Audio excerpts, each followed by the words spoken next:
அன்பான சொந்தங்களுக்கு வணக்கம். மே 5, 2024 அன்று நீட் எக்ஸாம் நடைபெற இருக்குது. இந்த நேரத்தில் 12ஆம் வகுப்பு மாணவர்களுக்கு ஒரு நற்செய்தி கிடைச்சிருக்கிறது. அது என்னன்னாக்கா, ஏற்கனவே இருக்கிற மெடிக்கல் சீட்டை விட இந்த 2024ஆம் ஆண்டு 700 சீட் அதிகமாகுது.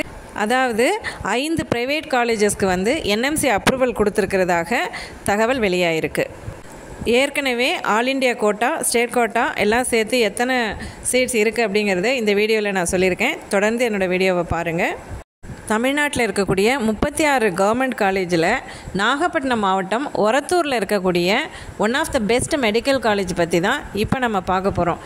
புதிய நவீன 700 படுக்கை வசதிகளுடன் கூடிய அரசு கல்லூரி மருத்துவமனையினை 4/3/2024 அன்று மாண்புமிகு முதலமைச்சர் அவர்கள் காணொலி காட்சி வாயிலாக பொதுமக்கள் பயன்பாட்டிற்கு அர்ப்பணித்துள்ளார்.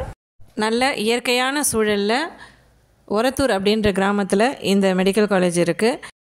2020ஆம் ஆண்டு மார்ச் 7ஆம் தேதி அப்போதைய முதல்வர் அவர்களால் அடிக்கல் நாட்டப்பட்டு பணிகள் தொடங்கி 2022ஆம் ஆண்டு ஜனவரி 12ஆம் தேதி மாண்புமிகு பாரத பிரதமர் அவர்களால் திறந்து வைக்கப்பட்டது. புதிதாக திறக்கப்பட்ட 11 மெடிக்கல் காலேஜில் இதுவும் ஒன்று. இந்த காலேஜ் 2022 முதல் இயங்கி வருது. இப்போ 2024-25ஆம் ஆண்டிற்கு 3வது பேட்ச் வர இருக்குது. 150 சீட் இருக்குது. அதில் 128 சீட் ஸ்டேட் கோட்டாவும் ஆல் இண்டியா கோட்டாவில் 22 சீட்டும் இருக்குது. இதுதான் காலேஜோட அட்மினிஸ்ட்ரேட்டிவ் பிளாக்கு. தமிழ்நாட்டில் இருக்கக்கூடிய மொத்தம் 11,525 சீட்டு, அதாவது all India quota, seat quota எல்லாம் சேர்த்து இருக்கிறதுல 150 சீட் இங்கே இருக்குது. இப்போ நீங்கள் பார்த்துட்ருக்கிறது தான் மெடிக்கல் காலேஜ் பிளாக்கு. இங்கே தான் கிளாஸஸ்ஸு, லேபு எல்லாமே இங்கே தான் இருக்குது. மெடிக்கல் காலேஜு இயங்கிக்கிட்டு இருந்துச்சு. இதற்கான உண்டான அரசு மெடிக்கல் காலேஜ் நாகப்பட்டினம் டவுனில் இருந்துச்சு. இப்போது 4/3/2024 அன்னைக்கு மெடிக்கல் காலேஜ் ஹாஸ்பிட்டலையும் திறந்து வச்சுட்டாங்க இப்போ இருக்கக்கூடிய முதலமைச்சர். அது மட்டும் இல்லாமல் கலையரங்கம், சமையற்கூடம் எல்லாமே சிறப்பாக அமைச்சிருக்காங்க. நிறைய பில்டிங்ஸ் இங்கே இருக்குது, ஹாஸ்டல் உட்பட. உள்கட்டமைப்பு எல்லாமே நல்ல சிறப்பாக செஞ்சு முடித்தாச்சு. ஹாஸ்பிட்டல் வரைக்கும் இங்கே வந்தாச்சு. அதனால் இது இன்டீரியர் வில்லேஜில் தான் இருக்குது அப்படின்னு சொல்லிட்டு யோசிக்க வேண்டாம். நீட் கட் ஆஃபில் வர மாணவர்கள் இந்த காலேஜையும் செலக்ட் பண்ணலாம். ஏன்னா எல்லாமே ஹாஸ்பிட்டல் வரைக்கும் இந்த இடத்துக்கே வந்துடுச்சு. அதனால் தாராளமாக இந்த காலேஜை செலக்ட் பண்ணலாம். நான் தமிழ்நாட்டில் மெடிக்கல் காலேஜ் சீட்டு 11,525 சீட் இருக்குதுன்னு சொன்னேன் இல்லையா? அதாவது பியூர் கவர்மெண்ட் காலேஜஸ் 36 காலேஜ் இருக்குது. அதில் 5,050 சீட் இருக்குது. அதே மாதிரி செமி கவர்மெண்ட் காலேஜ் ஒன்று கேகே நகரில் இருக்குது, இஎஸ்ஐ காலேஜ்னு சொல்கிறாங்க இல்லையா? அதில் அங்கே ஒரு 125 சீட் இருக்குது.